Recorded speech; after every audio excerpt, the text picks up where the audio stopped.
Y empezamos.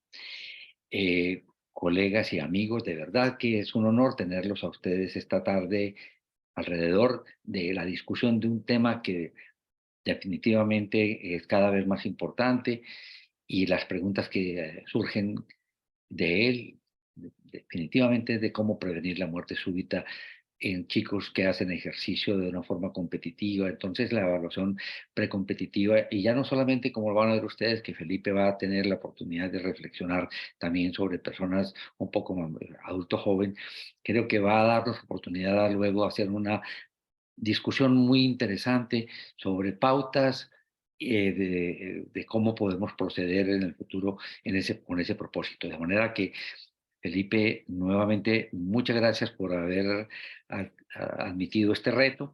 Tendremos en nuestra audiencia no solamente cardiólogos, internistas, cardiólogo que está poco a poco orientándose a cardiología deportiva, sino médicos que están especializados en medicina aplicada a la actividad física y al deporte. Y lo mismo esperamos que tengamos cardiólogos pediatras, que ahí sí no soy capaz de reconocerlos. De manera, Felipe, que tienes media hora para presentar este análisis del artículo y abrimos luego la discusión. Adelante, Felipe. Claro que sí, profe. Muchas gracias por la presentación y muchas gracias por todos los asistentes que nos acompañan en la noche de hoy. Vamos entonces a entrar en materia y a continuación entonces vamos a hacer entonces el análisis de este artículo que salió también a principios de este año, donde nos mencionan el valor del screening para evaluar el riesgo de muerte súbita en pacientes competitivos, pues atletas jóvenes. Haciendo un poco de la introducción del autor principal, es del doctor Patricio Sarto. Él es un médico especializado en medicina deportiva y cardiología también en este ámbito, incluso es el director de toda esta escuela de medicina del deporte del hospital de donde utiliza él en Italia. Para hacer un poco de su mención y su relevancia en la parte de publicación de artículos de relevancia en este ámbito, vemos que tiene varios estudios que han sido incluso en los últimos años y ha tomado un poco más de apoyo por precisamente este tema que ha surgido como algo que mucha gente le ha prestado cuidado por precisamente algo tan catastrófico como lo es la muerte súbita en pacientes deportistas no solo de alto rendimiento, sino también deportistas recreativos. Y sin dejar a un lado también pues la revista en la cual se publicó, la cual tiene un alto factor de impacto en la literatura médica, siendo pues como le mencioné, la publicación reciente en marzo de este año. Para entrar entonces en materia, no voy a hablar de la importancia del ejercicio, pero sí es importante que la tengamos en cuenta porque el ejercicio como tal y la actividad física tiene múltiples factores protectores que van a ayudar no solo a prevenir el espectro de enfermedades cardiovasculares, sino también en los pacientes que ya tienen o un alto riesgo de enfermedad cardiovascular o que ya tienen incluso una enfermedad cardíaca establecida. El beneficio de la actividad física no se pone en ningún momento en duda. Y ya sabemos por múltiples estudios y por consensos tan recientes que han salido de que a todo paciente con enfermedad cardiovascular o aquellos pacientes que tienen un alto riesgo de padecerla, deberíamos inculcar todo esto de la parte de la actividad física. Sin embargo, el reto con esto es poder estratificar de una manera adecuada de esos pacientes que tienen un riesgo cardiovascular o que tienen una enfermedad cardíaca ya establecida, cuáles son los que más riesgo tienen de que vayan a desarrollar un evento tan catastrófico como lo es una muerte súbita. Y por eso pues se hace un acompañamiento donde hay un diálogo entre el médico que le está evaluando y de la persona que está siendo pues afectada, y si se detecta la enfermedad, que es como el objetivo como tal de este tipo de screening precompetitivos, pues poder ofrecer un tratamiento que pueda corregir la causa y pues de cierta forma no privar del todo al paciente a que se desvincule por completo de la actividad física. Es importante entonces tratar de definir qué es un atleta, porque uno de los puntos de disyuntiva que produce este tipo de conocimientos es a qué debemos de llamar un atleta. Y obviamente pues partimos de dónde surgió este término y nos tenemos que remitir a la parte griega donde hacemos referencia al atlos, donde atlos significaba conseguir un logro, someterse a un paciente a un concurso como tal. Y pues eso entonces nos abre la puerta de que también cada vez que vemos la literatura hoy por hoy, vemos que hay un montón de definiciones de atleta que son muy distintas. Por ejemplo, una definición de las guías americanas es toda persona que participa, ya sea de manera individual o en equipo, que requiere una competición regular, incluso mencionan que debe competir contra otras personas y que requiere de un entrenamiento que la gran mayoría de veces debe ser de intensa, como tal catalogándolo en su parte de la actividad. También hay otros autores que, aparte de lo que mencioné previamente, deben de tener una cotación importante, es que deben participar en deportes oficiales, es decir, en competiciones que estén avaladas por las diferentes entidades, tanto nacionales o internacionales. Y hay otros autores que incluso mencionan que esta persona, para poder ser considerada atleta, debe disponer la gran mayoría de su tiempo a este tipo de actividades deportivas. Sin embargo, vemos que estas definiciones son unas definiciones que son algo restrictivas porque carecen de valores objetivos. Miren que muchas de esas valoraciones son muy subjetivas y, por ejemplo, no tienen en cuenta algo muy importante, que es qué intención tiene la persona que está queriendo hacer esa actividad deportiva. Entonces, una definición adecuada de qué es un atleta debería tener en cuenta tres componentes, y uno es lo que hemos mencionado, la intención, es decir, qué quiere lograr el paciente con eso. Si la persona que está realizando el ejercicio solamente lo quiere hacer por mejorar su actividad física, o si porque realmente quiere mejorar su rendimiento competitivo, o porque quiera participar en un evento olímpico o de talla internacional como ellas.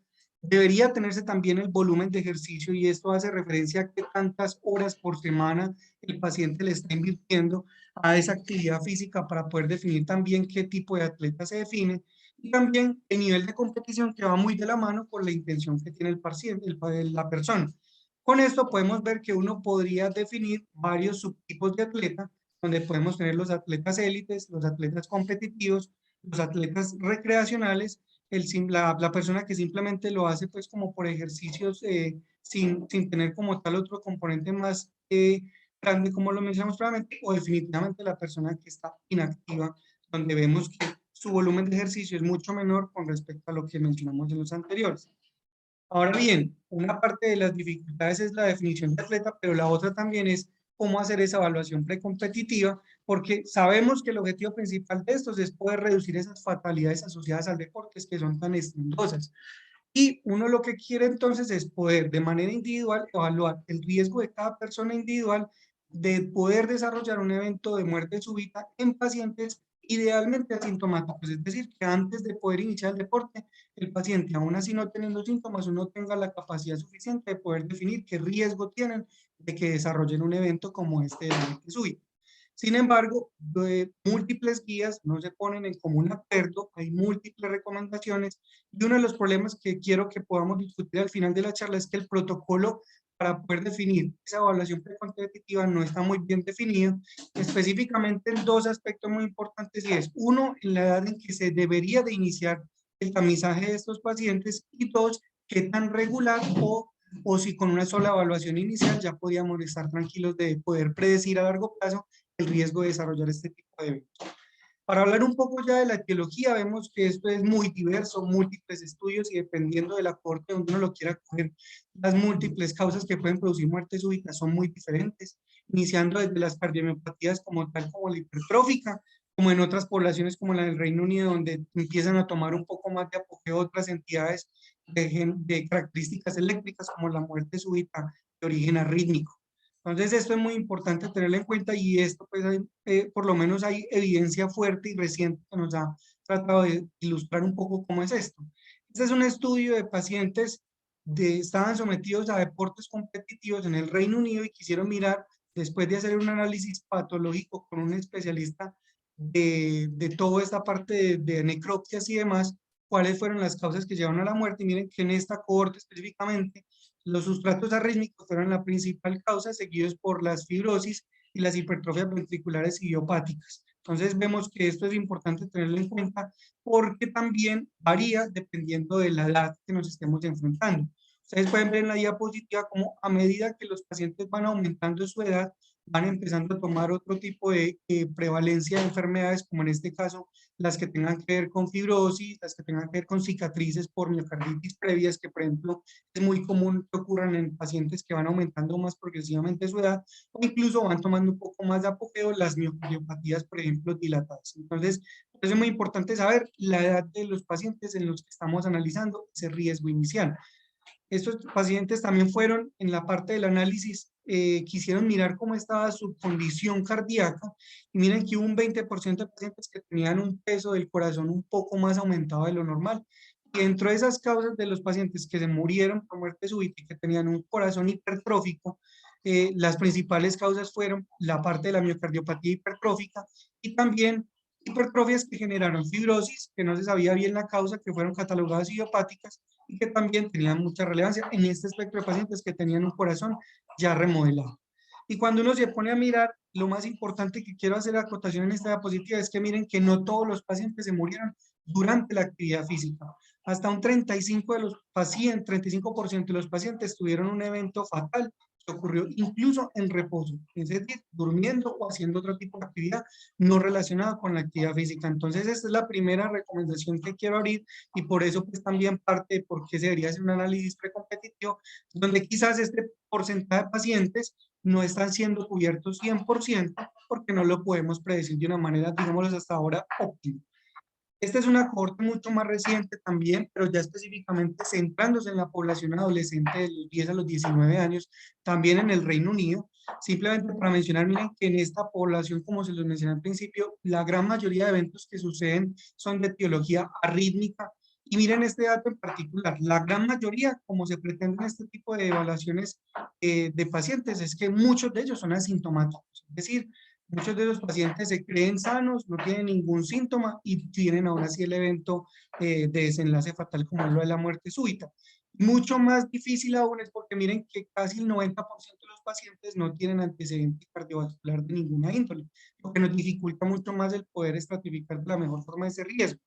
Y algo también muy importante, miren que incluso aquí en esta corte, los números de pacientes que se murieron en reposo, es decir, no asociado con el ejercicio, que es una alarma que quiero que vuelvo y tengo para que tengan ustedes en cuenta y pues poder analizarla de manera adecuada. Dentro de todo lo que uno revisa, siempre han surgido varios estudios que tratan de ahondar y justificar el por qué se debe hacer este tipo de análisis precompetitivos. Este es uno de los más relevantes también de una cohorte de futbolistas ingleses que iban a ser pues tomados en cuenta de esta parte entre 15 y 17 años. Y miren que el protocolo que ellos utilizan es muy diverso, aparte del examen físico también que es muy importante y los antecedentes, ellos a todos los pacientes les hicieron un electrocardiograma y un ecocardiograma y trataron de evaluar cuáles son las condiciones que estaban asociadas a la muerte súbita, haciendo esta clasificación que es muy similar a la que vamos a ver en nuestro estudio. Los pacientes, analizando todos esos componentes, podían discernir entre si el paciente tenía una condición normal, es decir, no tenía ningún antecedente, ninguna normalidad en el examen físico ni en los exámenes que les mencioné previamente. Si tenían una enfermedad cardíaca detectada con esos hallazgos iniciales, entonces ellos lo catalogaban si la condición estaba asociada a alto riesgo de muerte súbita o no.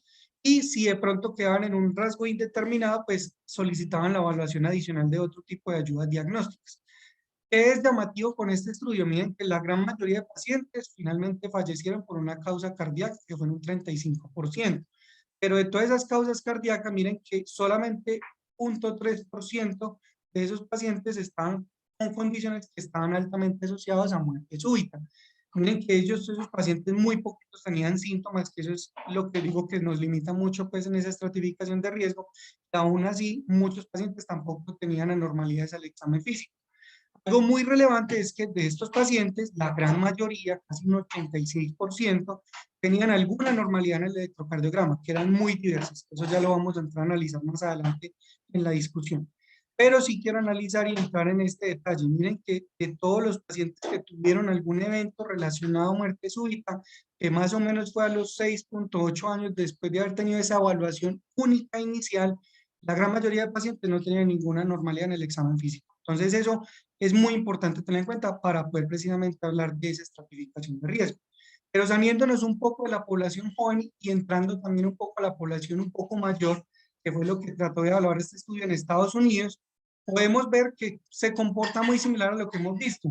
La gran mayoría de pacientes, en este caso siguen siendo la mayoría de pacientes masculinos, tenían por lo menos algún factor de riesgo en el 56%, que eso de cierta forma nos ayudaría a estratificar un poco mejor a estos pacientes.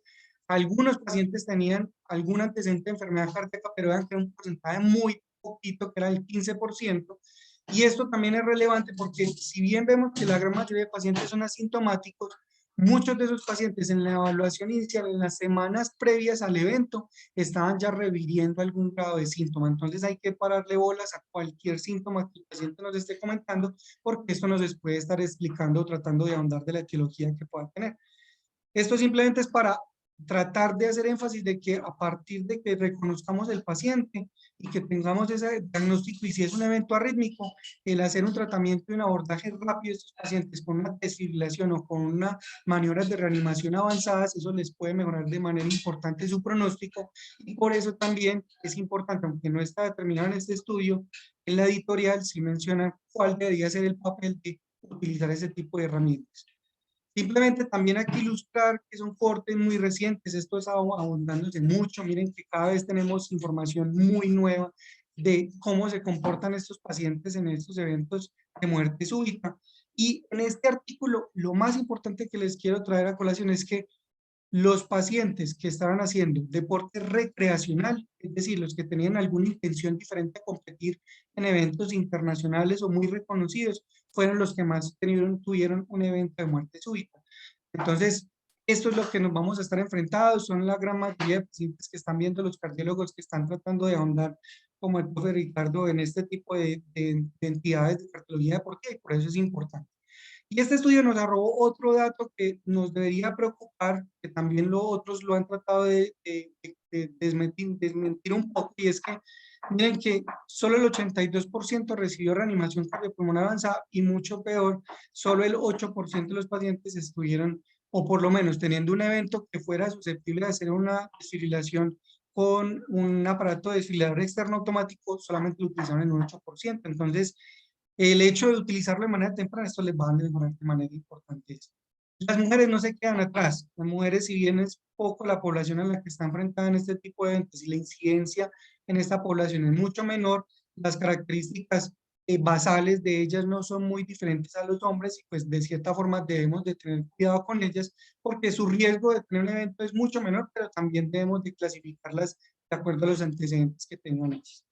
¿Y por qué es importante la evaluación precompetitiva? Es por esto, porque los estudios que nos han mostrado, principalmente estos italianos, que han sido como uno de los grandes que han tratado de evaluar todo esto del análisis precompetitivo, han mostrado que haciendo un adecuado análisis precompetitivo con electrocardiograma, anamnesis, antecedentes y demás, se puede reducir el riesgo relativo hasta un 79% de tener una muerte súbita a lo largo del tiempo, y eso es lo que hemos visto en las diferentes cortes, donde miren en la raya negrita y en la azul, específicamente la población americana, cómo se ha reducido de manera importante estos tipos de desenlaces. Y esto nos lo confirma este último artículo también que salió recientemente en el JACC en el año pasado, donde vemos que si bien la frecuencia de eventos de muerte súbita se ha comportado como muy estable en el tiempo, sí ha habido un poco más de aprendizaje en cómo manejarlos, y eso quiere decir que hemos sometido más a esos pacientes a una terapia temprana de reanimación y de uso de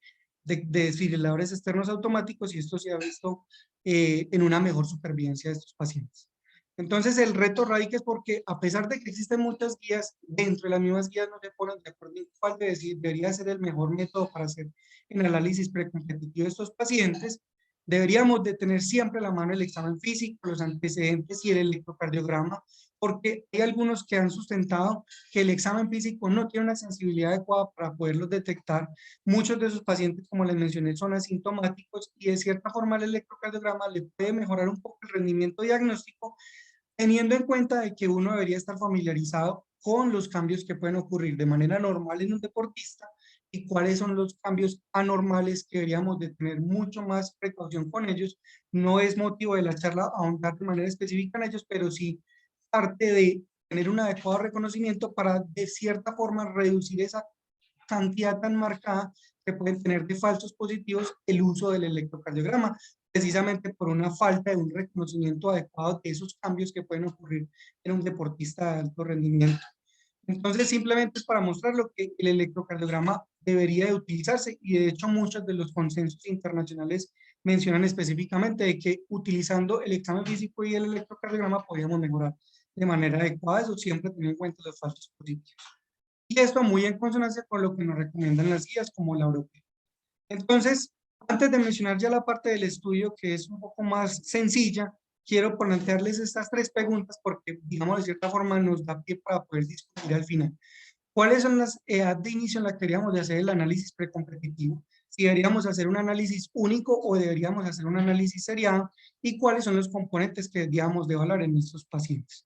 Entonces, el estudio entonces como tal que nos trae es tratar de evaluar precisamente en esa población de 7 a 18 años que no tenían antecedente de enfermedad cardiovascular, si hacer una evaluación sería cada año antes de iniciar el deporte competitivo en esa población selectiva de pacientes deportistas en una zona que era de Treviso, Italia, evaluándolo con un protocolo propio de esos italianos que ya vamos a ver más adelante, que fue en el periodo de 2009 a 2019, cómo se reflejaba en los episodios de muerte súbita o de paro cardíaco resucitado, como el desenlace primario que ellos querían evaluar. En esta diapositiva les menciono simplemente porque miren que, a diferencia de los otros estudios donde se ponía una edad de corte tajante de 16 años como la edad de inicio, miren que en esta población italiana, dependiendo del deporte que ellos querían iniciar o competir, la edad de inicio de tamizaje era diferente, siendo tan baja como de 8 hasta una más avanzada como de 14 años. ¿Cuáles eran los componentes de ese protocolo italiano? Entonces, aparte de lo que ya les mencioné, el examen físico y el electrocardiograma, ellos también tuvieron en cuenta mucho la realización de la prueba de esfuerzo, que miren que como se los mencioné, en muchas de las guías y en otros estudios no lo tuvieron en cuenta. Y también hicieron un análisis y una clasificación de acuerdo a sus antecedentes familiares para definir cuáles eran los que se asociaban a un alto riesgo de haber tenido o de tener un evento de muerte súbita, como era tener enfermedades de Marfan, cardiomiopatías idiopáticas, canalopatías, cute largo o Brugada. Entonces, una vez reconocido el antecedente personal, si el paciente no lo tenía, luego lo que se mandaba era la presencia de síntomas o no, cualquiera de los síntomas, si tuvo síncope, palpitaciones, dolor torácico, fatiga, y de acuerdo a eso lo definían en si tenía síntomas o no. Y también tuvieron en cuenta entonces la prueba de esfuerzo con un protocolo específico. Ellos utilizaron un ciclo ergómetro que fueron ajustándolo de acuerdo a si era hombre o mujer, con lo que ustedes ven en la diapositiva, con el objetivo de poder alcanzar el 85% de la frecuencia cardíaca máxima, evaluando específicamente o tratando de detectar las arritmias que se desencadenaran con el esfuerzo. Ellos obviamente también evaluaron otro tipo de parámetros que también son importantes, como la recuperación de la frecuencia cardíaca y demás, pero específicamente querían evaluar era si había algún desarrollo de arritmias con la etapa máxima de la prueba. Con esto ellos podían entonces catalogar el paciente si tenía síntomas, si el antecedente personal era muy de alto riesgo, o si tenían alguna anormalidad en el electrocardiograma o en la prueba de esfuerzo, pues ya quedaba a criterio del médico tratante si solicitaba otros estudios adicionales. Dentro de ellos estaban los monitoreos Holter de 24 horas, incluyendo el momento en que estaban haciendo la actividad física, si requerían o no un ecocardiograma, si querían ya estudios ya más de todo anatómicos como un coronario, resonancia, o incluso estudios electrofisiológicos y cateterismo cardíaco. Es lo que se hizo con los pacientes si se detectaba alguna enfermedad cardíaca que tuviera alto riesgo de muerte súbita. Entonces ellos suspendían ya sea de manera temporal o definitiva el paciente que tenía esa condición. Y lo que hacían con ellos era vincularlo a un programa de prescripción de ejercicio, digámoslo de cierta forma, para no desacondicionarlo por completo. Y pues obviamente como estas noticias pueden tener un aporte psicológico también importante, se les brindó ese tipo de asesoría multidisciplinaria a estos pacientes. Ellos también querían hacer un análisis de costo-efectividad, tratando de hacer unas variables o predisposiciones de cómo era como el comportamiento económico de esta población italiana en euros, haciendo más o menos un estimado de cuánto valía una sola evaluación y cuánto podría costar una evaluación posterior si utilizaba nuevos estudios adicionales. Y el seguimiento, ellos evaluaron entonces toda esa población hasta el 2021, trataron de tratar los registros de todos los hospitales de esa zona italiana, pero también hicieron un análisis muy importante, es que como esto es tan catastrófico y tan llamativo en la población como cotidiana, entonces también ellos estuvieron haciendo búsqueda activa en los periódicos, haciendo un seguimiento también anual incluso de los pacientes que ya los desvinculaban por completo para poder mirar si definitivamente ellos también desarrollaban algún evento como la muerte súbita. Y el análisis estadístico, entonces, de acuerdo al tipo de dato, ellos utilizaban entonces la medición, si eran datos categóricos en porcentajes, si eran datos continuos en medias, desviación estándar o mediana, rango intercuartílico, según la distribución que tuviera la variable. Vamos entonces a analizar los resultados.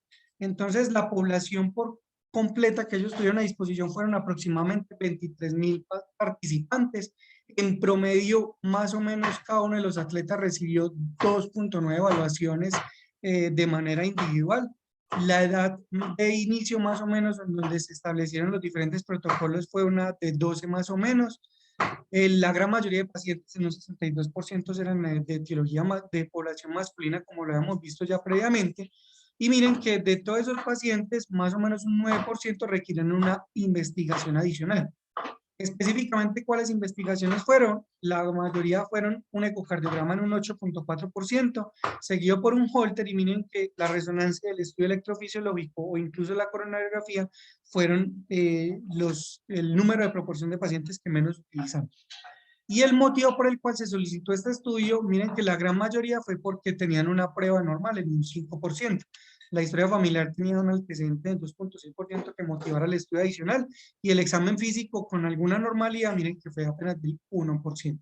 Entonces, pasó muy similar a lo que vimos en los otros estudios. Ellos, de acuerdo a la evaluación cardiovascular que tuvieran, entonces la dividían en dos. Si esa condición era de alto riesgo para muerte súbita, que fue menos del 0.3%, o si eran condiciones no asociadas, que fue el 1.5%. Miren que la gran mayoría de pacientes eran pacientes que iban a participar en un equipo deportivo, es decir, deportistas de alto rendimiento o de élite. Cuando empezamos a analizar las tablas, entonces, de cuáles fueron las múltiples causas, aquí podemos hacer un resumen más o menos de cuáles fueron las múltiples etiologías que fueron asociadas a muerte súbita, específicamente anomalías de las arterias coronarias, cardiomiopatías arritmogénicas, cicatrices que estuvieran asociadas con arritmias. Cuando ellos analizan específicamente cómo se comportó estos pacientes, miren que hay un dato muy importante, es que el 59% de los pacientes tenían alguna anormalidad en el electrocardiograma basal. También más de la mitad de los pacientes tuvieron alguna anormalidad en la prueba de esfuerzo, y si sumamos la historia familiar, los síntomas y el examen físico, más o menos entre un 40 y 50% de los pacientes también tenían algún antecedente de estos que se interrogaban, que también sumaba peso para eso. ¿Cómo fue la distribución de los diagnósticos? Y esto es muy importante para entrar a analizar es qué tan útil es la evaluación seriada. Miren que en la evaluación inicial, la gran mayoría de enfermedades que se detectaron fueron enfermedades congénitas, pero después, en las posteriores evaluaciones, miren que empiezan a tomar un poco más de peso todo lo que es las cardiomiopatías y las cicatrices en el ventrículo izquierdo que estuvieran asociados a eventos arrítmicos.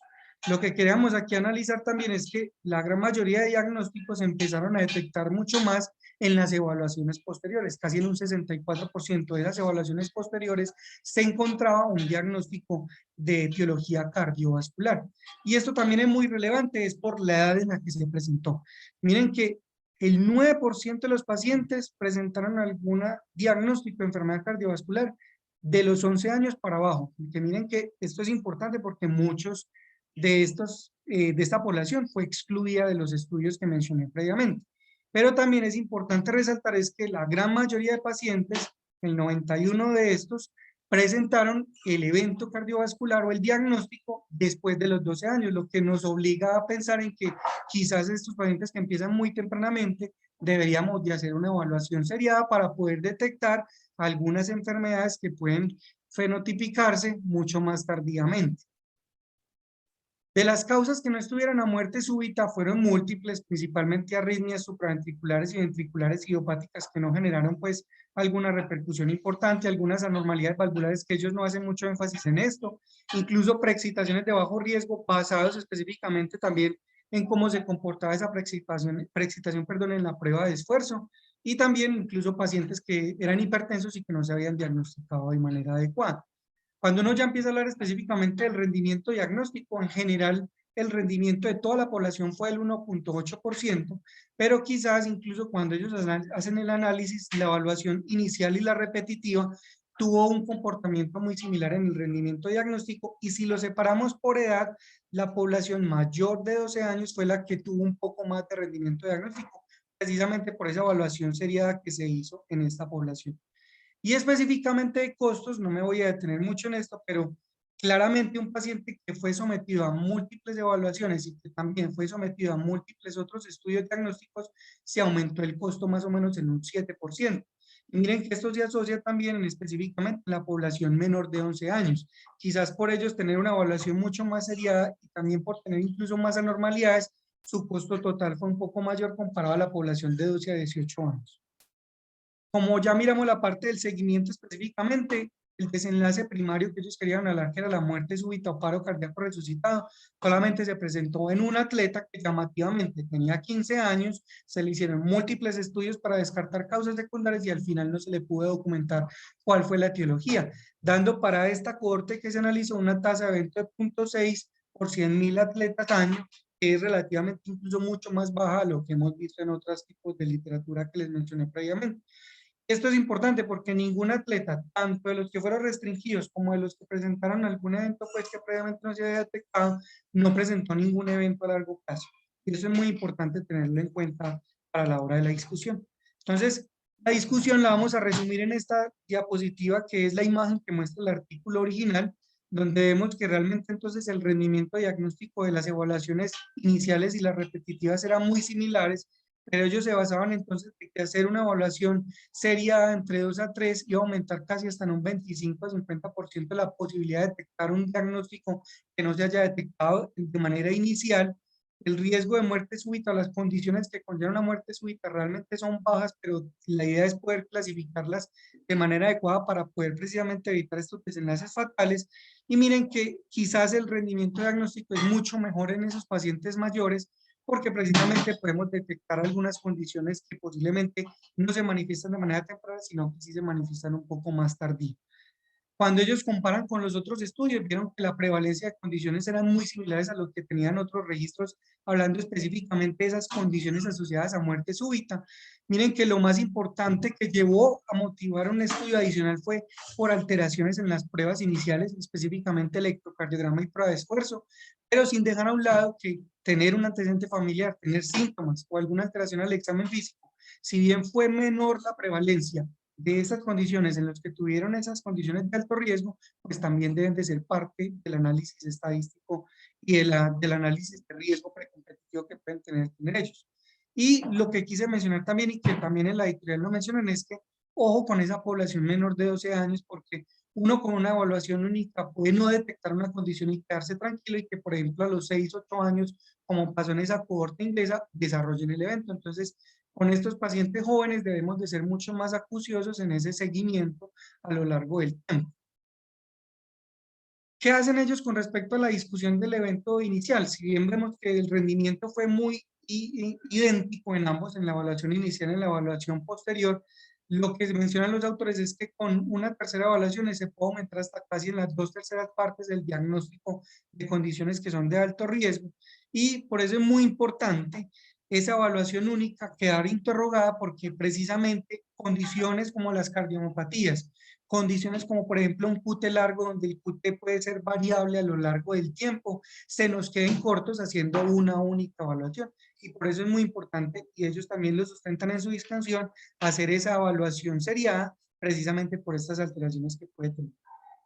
Muy importante, y por eso vuelvo y retomo esta diapositiva, la importancia de hacer un análisis precompetitivo. Se sabe que reduce de manera importante los eventos de muerte súbita en todas estas poblaciones, y también han surgido incluso estudios como este, donde tratan de identificar esa población de atletas élites, haciendo un abordaje, cuál debería ser el método adecuado de tamizaje en ellos, incluyendo estudios más avanzados como coronariotaquia y ecocardiograma.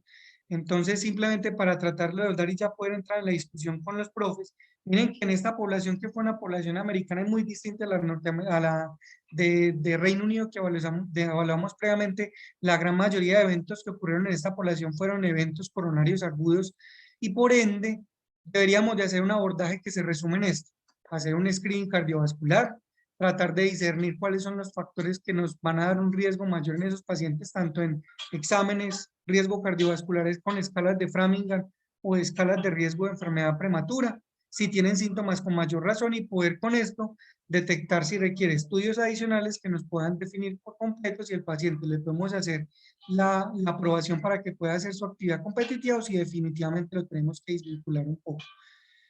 Esto sí, para terminar, es muy importante. Yo quiero que quedemos en cuenta de que todos esos programas son muy buenos, como lo vemos, reducen de manera importante los eventos de muerte súbita, pero no ayudan en un 100%, precisamente porque no identifican a todos los pacientes, como ocurrió en este caso. El paciente no tenía ninguna alteración en los estudios y aún así tuvo un evento de fibrilación ventricular, Y por eso se abre otra puerta más en este caso de pacientes con actividades deportivas que tienen un evento arrítmico, y es que deberíamos de también hacer una conciencia de que debemos implementar medidas de respuesta mucho más tempranas, desfibriladores externos automáticos mucho más disponibles para poder hacer una reanimación avanzada mucho más temprana, que de cierta forma les mejore los desenlaces a estos pacientes. Y esto es lo que nos han mostrado diferentes estudios como estos, donde entre menos nos demoremos, mejor va a ser para el paciente.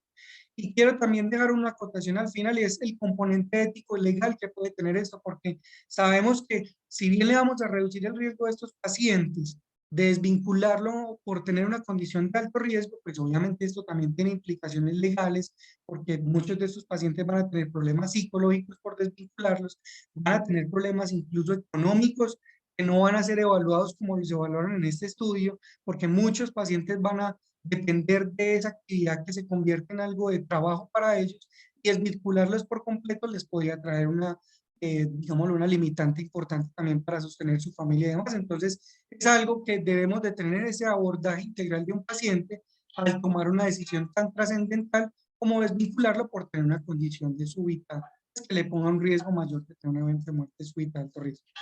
Las limitaciones de este estudio fue realmente porque fue solamente una población italiana que posiblemente genéticamente sean muy similares todos, entonces por eso no sea tan diferente extrapolarlo a otra población como la nuestra. Ellos tienen una cultura de medicina deportiva muy bien establecida que quizás en otros países, incluyendo la de nosotros, apenas esté empezando a estructurarse, y eso posiblemente sea abrebocas para poder tratar de mirar cómo estos protocolos se acoplan a nuestra población. Debemos de tener en cuenta todos esos impactos psicosociales y otras esferas que posiblemente en este estudio no contemplaron, y siguen quedando esas dudas en esos dos aspectos, en la edad y en la periodicidad. Y de ahí la editorial que sale secundaria a este estudio, donde nos ponen un semáforo de cuáles son las cosas que ya tenemos muy bien establecidas que impactan de manera positiva en el análisis precompetitivo, como lo es el examen físico, incorporar un electrocardiograma a todos los pacientes, y tratar de mejorar también en la población cardióloga y no cardióloga esa interpretación de los hallazgos normales de la población deportista. Pero nos dejan en un luz amarillo y en luz roja cuáles son las que posiblemente todavía no tenemos claridad, y una de ellas son qué tan frecuente debemos hacer el estudio de estos pacientes, qué tanto debemos de hacer los estudios adicionales, qué tanto debemos validar esos criterios diagnósticos en población joven, como son las menores de 12 años, y qué tanto también esto se ve reflejado en un costo de la población, porque como lo vimos, a mayores detecciones de alteraciones que pueden ser falsos positivos, van a someterse a mayores estudios que de cierta forma van a someter un costo económico mucho mayor.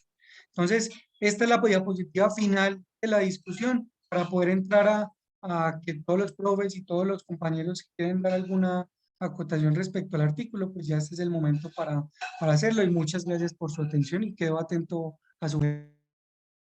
Felipe, extraordinaria presentación. Muchísimas gracias por toda tu perspectiva global del problema. Se abre la discusión, de manera que casi todos tienen micrófono disponible, no es sino que levanten la mano aquellos que no tienen micrófono. Adelante, Emilio, bien puedas iniciar el comentario.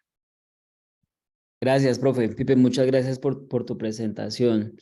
Tenía una pregunta, y es en relación, como tú mostraste, digamos que en el armamentario básico de esas valoraciones precompetitivas, casi que está es el análisis clínico y siempre el electrocardiograma. Ya las otras ayudas son como más seleccionadas según el caso, ¿verdad?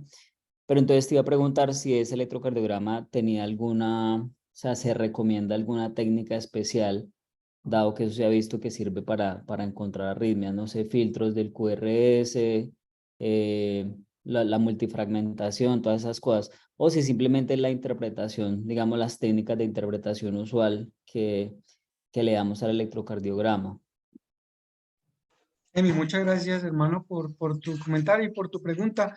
Digamos lo que esto siempre, yo creo que después de uno revisar el tema de cardiología deportiva y lo que hay en las diferentes guías, es lo más difícil. Primero porque lo que hace mucho hincapié en las diferentes entidades internacionales es en como unos criterios que uno pueda considerar en esta población que puedan ser catalogados como hallazgos normales, hallazgos intermedios o hallazgos que incluso ya sí nos deberían de hacer pensar en una etiología o en una patología subyacente. Entonces, no nos hablan tanto en los métodos como tal que tú dices de estandarización y demás, que eso pues debe de ser parte del análisis de todo médico que se enfrente frente a un electrocardiograma, sino que el aporte que nos dan los diferentes consensos es tratar de familiarizarnos con mayor certeza y con mayor tranquilidad a cuáles hallazgos pueden tener un paciente que hace un deporte de manera competitiva o de manera recreacional, que puede ser un hallazgo normal, que no lo metan un miedo por decirle que tenga alguna normalidad y que nos conlleve también a estudios adicionales. Entonces,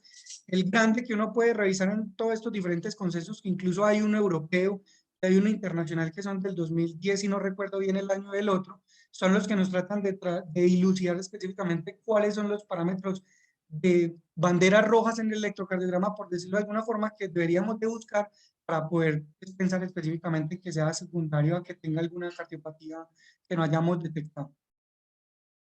Muchas gracias. Alejandro, por favor. Hola Pipe, muy bacana la presentación.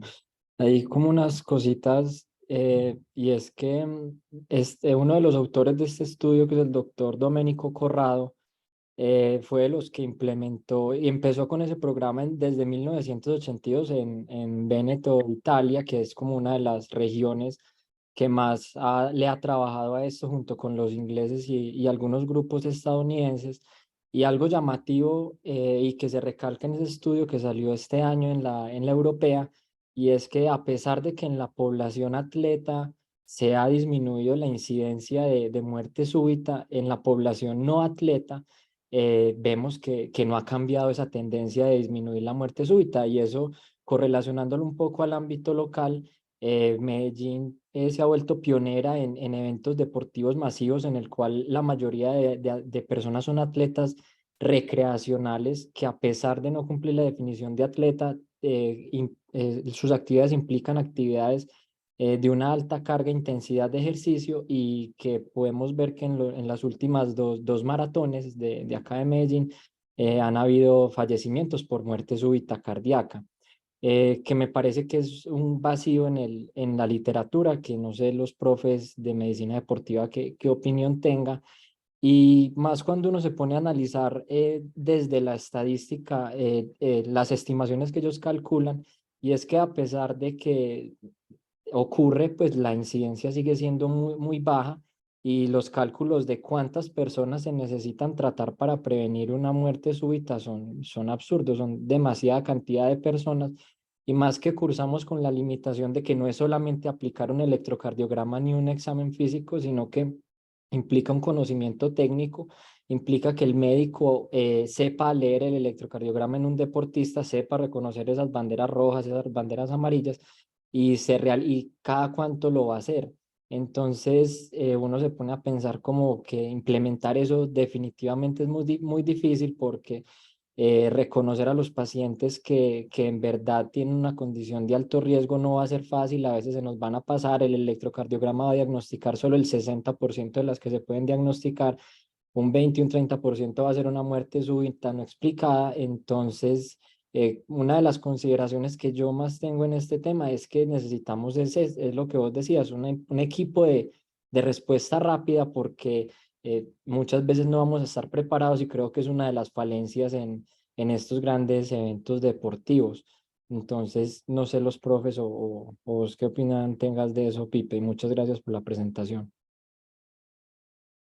Leo, muchas gracias. De verdad, pues yo estoy de acuerdo con lo que tú mencionaste, y de hecho eso lo comenté al profe Carlos José cuando estábamos preparando la charla, es porque hay un bache muy grande en ese tipo de poblaciones, pues porque parte inicialmente de la definición de atleta, porque muchas personas hacemos actividad física por una intención diferente, que es tener un estado físico adecuado, y obviamente hay muchos que sí lo tienen ya de un manera competitiva, y que quizás los estudios y todo lo que tenemos de evidencia y recomendaciones vayan un poco más encaminados a esa población especial, pero que obviamente, como lo mostramos en ese estudio, que también fue europeo, que es muy llamativo y nos debe prender las alarmas, es qué vamos a hacer con los que son recreacionales, que posiblemente su perfil de riesgo inicial en el tamizaje sea bajo y aún así sigan teniendo eventos. Creo que es muy difícil todavía poder estratificar un riesgo adecuado en esos pacientes, y yo creo que aquí sí me apoyo mucho de los profes de médicos deportólogos que se encuentren con nosotros para que nos den su opinión de cómo podríamos enfrentar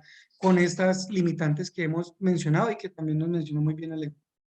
Perfecto, Alejandro y Felipe. Tenemos al doctor Jaime Alberto Gallo, que creo que nos va a ilustrar un poco y a dar respuesta a las inquietudes de ustedes. Adelante, Jaime Alberto. Muy buenas noches para todos. Muchas gracias al doctor Carlos José por la invitación y Felipe por la presentación. Este es un artículo muy interesante que pone el dedo en la llaga en un debate actual en el mundo.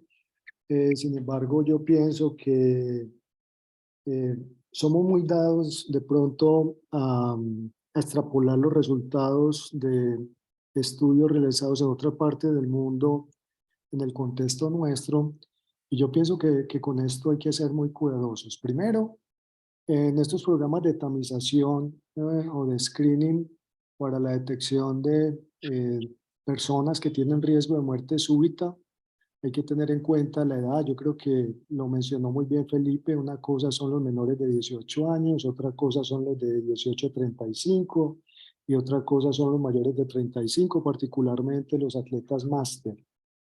En ese contexto, yo pienso que no solamente pues, hay que analizar la edad, que obviamente las causas de muerte súbita son distintas, sino también el nivel de actividad. Una cosa es actividad física, otra cosa es ejercicio, otra cosa es deporte y otra cosa son deportistas de alto rendimiento.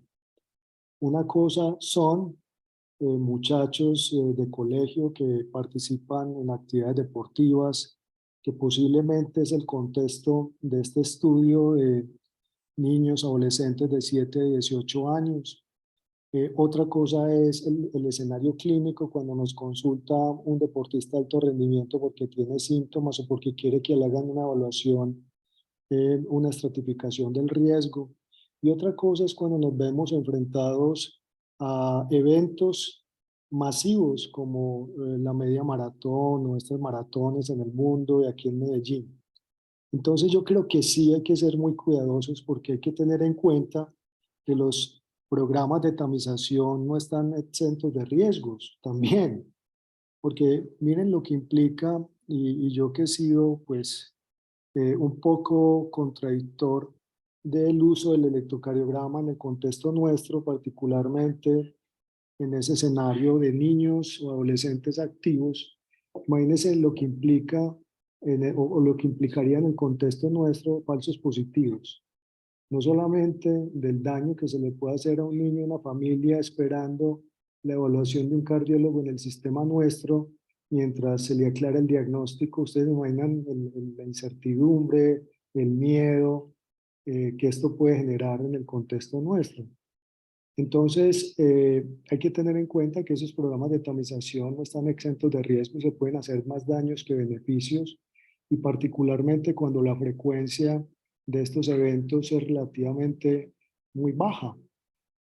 No podemos extrapolar o generalizar el contexto particular en el sur de Italia, donde la displasia rimogénica del ventrículo derecho y otras alteraciones genéticas son importantes y son muchas veces la causa de muerte súbita en estos niños o adolescentes. Entonces yo sí quiero llamar la atención y que reflexionemos que no podemos extrapolar y generalizar estos resultados al contexto nuestro, y más cuando estamos hablando de niños o adolescentes que son niños activos y que participan en deporte competitivo. Otra cosa, como le he mencionado, son cuando uno es el médico de un equipo de fútbol o el médico en deportes que tiene a cargo una delegación que va para Juegos Nacionales ahora este año. Entonces sí hay que pararnos muy bien en el contexto que estamos hablando para tomar decisiones, y no podemos extrapolar estas recomendaciones así como nos las presentan, y hay que ser muy críticos. Sigo siendo muy crítico con el uso del electrocardiograma, particularmente en niños y adolescentes en el contexto nuestro. Jaime, yo te aprovecho tratando de analizar la otra contrapartida, la posibilidad de disponer de equipos para hacer reanimación, pero lo más de pronto interesante a nivel de comunidad, si por ejemplo a 20.000 personas que participen en una media maratón se les da una capacitación para hacer lo básico de reanimación, eso se ha hecho en algunas poblaciones y puede ser algo que pueda facilitar el que empiecen la reanimación una vez que ocurre el evento mientras llega el equipo con el desfibrilador. Sí, mira, yo creo, hay un estudio que es el estudio SAFER, artículo publicado en el British Journal Medicine, muy interesante porque yo creo que son los que más avanzados están en la screening de riesgo, estratificación de riesgo en personas que van a ir a correr eventos masivos. En el contexto de eventos masivos, realmente lo que ha mostrado efectividad es la educación de las personas. O sea, imagínense, es imposible cuando una persona esta se inscribe, a veces hay algunos eventos en el mundo que lo exigen, pero en el contexto nuestro, 25.000 o 30.000 personas, ustedes se imaginan hacerle un screening de estas características, pues no participaría nadie. Y en esos eventos masivos la recomendación es educación de las personas. Hay cuestionarios validados para que ellos indaguen por signos, síntomas que han tenido durante o no durante el ejercicio, antecedentes personales y familiares. Y la educación en estos estudios, en estas intervenciones, en un estudio que hicieron entre 2008 y 2015, mostró una reducción del 50% de la incidencia de eventos de muerte súbita durante estas competencias. Yo hacía una extrapolación de la estadística de estos estudios y por el número de personas que compiten, por ejemplo, en la media maratón, en la maratón acá en Medellín, esperamos que ocurran alrededor de un evento de muerte súbita cada 3 años, que ocurran alrededor de 2 o 3 paros cardiorrespiratorios cada año, y también que ocurran alrededor de 30 atenciones médicas por situaciones particulares médicas que ponen en riesgo la vida de las personas, no necesariamente pues cardiovasculares o relacionadas con muerte súbita. Entonces, en ese contexto del screening en personas que van a participar en eventos masivos, y hay estudios muy bonitos que han mostrado que la educación del individuo, el preguntarle por esos signos, síntomas, antecedentes personales y familiares ayuda mucho en la reducción de esos eventos. Muchísimas gracias, René Alberto. Están en orden de la palabra el doctor Oscar Rocío, que tienen ya el micrófono disponible, y luego la doctora Carolina. Oscar, adelante. Gracias, Carlos José. Felicitaciones al doctor Lozano por esa clarísima presentación. Quiero hacerle una pregunta al doctor Lozano.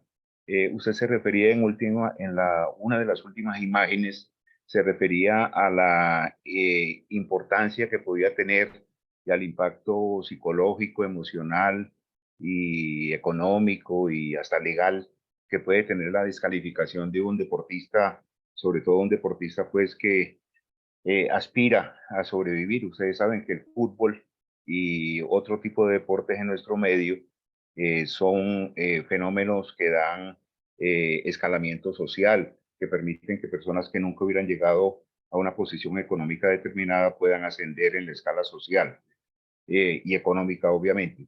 Recuerdo el caso de un jugador Pérez que fue descalificado por el servicio médico del Junior y que ahora triunfa en la Argentina, y de un jugador Román que fue descalificado por un jugador de fútbol, por un equipo de fútbol de Argentina, y que ahora juega en Nacional porque supuestamente tenían problemas cardiológicos o problemas precompetitivos. Hago entonces la pregunta de qué importancia puede tener la raza negra en la definición del biotipo y de los parámetros de normalidad en una evaluación precompetitiva, como es el caso de los jugadores de fútbol. Caray, qué reto. Adelante, Felipe, y luego iremos Doctor. también al doctor Ricardo Fernández, que está con nosotros y también creo que tenga alguna respuesta junto con los médicos que hacen especialización en medicina aplicada a la actividad física y deportiva. Y sí, claro, no, yo creo que todo el aporte de los profes va a ser muy valioso para poder responder la pregunta del doctor Oscar. Doctor, la verdad mi experiencia respecto a esa parte no es la mejor, obviamente es de lo que puedo pues, encontrar en la parte de la revisión de la literatura. Creo yo que la aproximación con respecto a la raza afro debe ser muy similar en la parte de las consideraciones de los hallazgos que ellos pueden tener en el electrocardiograma que pueden hacernos confundir en si realmente eso es un hallazgo benigno que sea asociado pues también a ellos o que realmente sea una condición a la cual tengamos que catalogarlo como algo que nos desenmascare o que tengamos que buscarle alguna antecedentación como tal. Sin duda, la población afro también tiene un perfil de riesgo muy diferente a lo que sabemos en cuanto a factores de riesgo también tradicionales, pero específicamente con esas condiciones de los futbolistas que inicialmente son clasificados de riesgo para hacer un evento competitivo, no creo que eso es lo que también hace mucho énfasis en esta parte del estudio, es precisamente para poder tratar de poder determinar si esa condición que se logró encontrar es una condición que se puede tratar, si se trata, de cierta forma poderlo volver a reintroducir a la parte deportiva. No solo en esos casos de prevención primaria como pasó, sino en muchos de los casos que hemos visto ya de futbolistas reconocidos que han tenido un evento ya de muerte súbita y ya se les hace una medida de tratamiento de prevención secundaria y pueden nuevamente reincorporarse a su actividad laboral deportiva. Entonces, creo que eso nos puede ayudar un poco en cómo tener la consideración con ellos, pero sí me gustaría también escuchar la opinión de los profes respecto a esa pregunta. Perfecto. No sé si el doctor Ricardo Fernández tiene alguna respuesta o iba a aportar algo adicional. Buenas noches. Pues quería felicitar a Felipe. Muy bien expuesto el caso y la revisión que hizo alrededor del tema. Soy neófito y estoy muy interesado en la cardiología del deporte. Ya en SICOR estamos a puertas pues, de abrir el servicio como tal de cardiología del deporte. He venido revisando todos estos temas con profundidad. Eh, la, el tamizaje precompetitivo es una cosa que tiene demasiadas aristas y que no se acaba de definir en el mundo. Pues lo que decía ahorita Jaime, los hallazgos falsos positivos traerían un montón de riesgos y de complicaciones a las personas, pero los falsos negativos también serían una cosa muy delicada, ¿cierto? He estado hablando pues con una compañera que está haciendo un programa mucho más formal en la Universidad de St. George en Inglaterra y me dicen pues, ella me cuenta que está allí con el doctor Parakis, que en este momento está en un problema legal muy serio porque había un muchacho que ellos le dieron el aval de seguir compitiendo y el muchacho se murió en un partido de fútbol. Entonces la familia ha montado una demanda grande porque no les dijeron exactamente que él podía tener algún riesgo de morirse en un evento deportivo. Entonces, como les digo, el equivocarse en sacar un falso positivo genera mucho estrés, genera exámenes de más, pero un falso negativo también tiene sus complicaciones.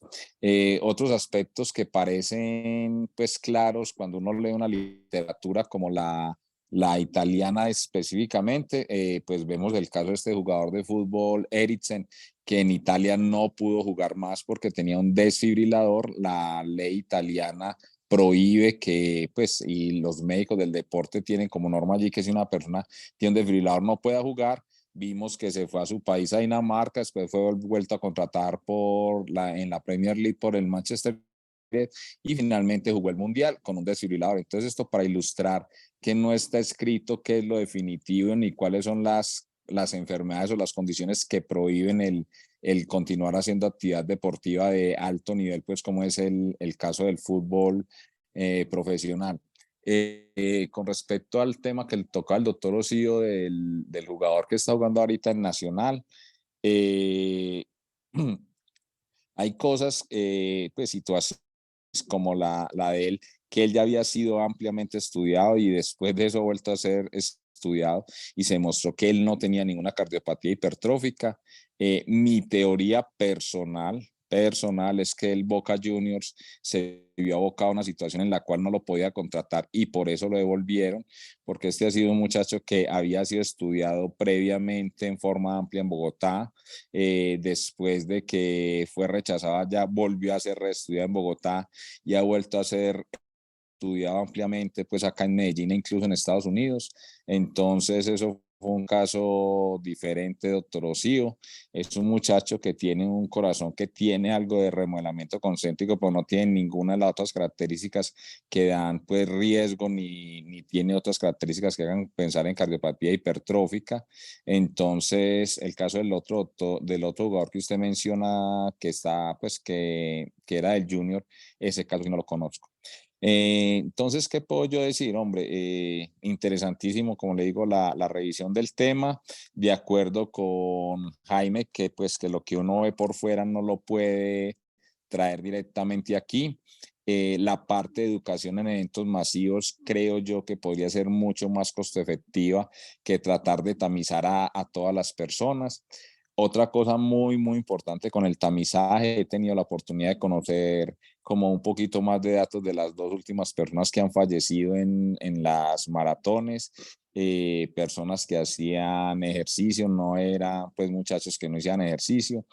Entonces, una cosa que le sucede a uno, que puede llegar a suceder, es que uno haga un tamizaje y efectivamente la persona no tenga ninguna condición de riesgo, pero entre el tamizaje y su evento competitivo, la persona puede tener un síndrome viral que lo lleva a una miocarditis. Pues, no soy la persona que haga una más alta competencia, pero cuando a uno le dicen competir, tratar de mejorar una marca, uno se olvida que le dio gripa, uno se olvida que no está en su mejor día y quiere rendir al máximo. Entonces hay situaciones que hay que decir cuando uno hace un tamizaje de que esto hasta el día de hoy y pues y como cosas grandes puede que no pasen, pero que la persona debe estar muy, muy enterada y ser muy honesta consigo mismo, que si entre ese tamizaje y el día de su competencia o el día de un entrenamiento las cosas no están bien, debería abstenerse de participar o hacer una carrera, una intensidad menor. Otros aspectos importantes en esto que he estado leyendo es, por ejemplo, qué hacer cuando uno se encuentra enfermedad coronaria en personas mayores de 35 años. Bien lo decía el doctor Jaime Gallo, es diferente si es una persona que viene con un nivel de intensidad de vieja data en estas personas, que es una actividad deportiva de larga data. Se ha demostrado que esa enfermedad coronaria tiene unas lesiones más calcificadas, se supone que menor riesgo de enfermedad coronaria como tal que una persona que le dé por hacer ejercicio después de los 45 años, que viniera ya con unos factores de riesgo y que esté lleno de placas no calcificadas y propensas a síndromes coronarios. No es fácil, yo ya pues en mi corta experiencia ya tuve un caso de un señor que llevaba haciendo deporte 20 años continuos, una lesión extensa en la DEA, no se demostró isquemia, sin embargo fue a cateterismo y fue revascularizado. Discute la necesidad de la revascularización, pero la lesión en la DEA pues era difícil no revascularizarlo. También entiendo al colega que lo revascularizó. Entonces, como les digo, esto del tamizaje tiene mucha tela por cortar. Ni siquiera los expertos se ponen de acuerdo. Por poner el ejemplo del electrocardiograma, la doctora Laceli Boraita, que es pues, la autoridad en España en cuanto a cardiología del deporte, ella da un curso en la Sociedad Española de Cardiología, pues un curso virtual que tuve la oportunidad de hacer, y ella dice que para ella no puede ser que se tome anormal solamente después de 400 milisegundos un PR, ¿sí? Que pues ya un PR que esté llegando a esos límites ya no puede ser considerado normal y que antes de eso hay que tomar condiciones. Escuché un caso que me contó el doctor Jaime Gallo de un jugador que conoció el que hacía un PR de más de 400, pero hacía actividad física y ese PR se acortaba. Entonces hay muchas cosas que una cosa son las guías, otras son las cosas individuales, otra cosa será la experiencia que vaya teniendo en un futuro. Si la pudiera compartir con ustedes, me daría mucho gusto. En fin, un tema de mucha discusión y muchas gracias al doctor Carlos por haber abierto este espacio. Muchas gracias, Ricardo. Ya hemos sobrepasado el tiempo. Hay algunas personas que tienen preguntas e intervenciones. Les pido el favor que prolonguemos otros 5 minutos más y si se hacen intervenciones, esta vez cortas y con lo esencial. Está pendiente tiene el orden de la palabra, el doctor Domingo Caraballo, nuevamente el doctor Jaime Alberto Gallo y el doctor Oscar Rocío, y terminamos. Buenas noches a todos. Felipe, mis sinceras felicitaciones. Excelente presentación. Yo tengo algunos comentarios y creo que una de las cosas fundamentales para disminuir el riesgo de complicaciones como la muerte súbita está en una buena historia clínica, un buen examen físico, una buena ocultación cardíaca.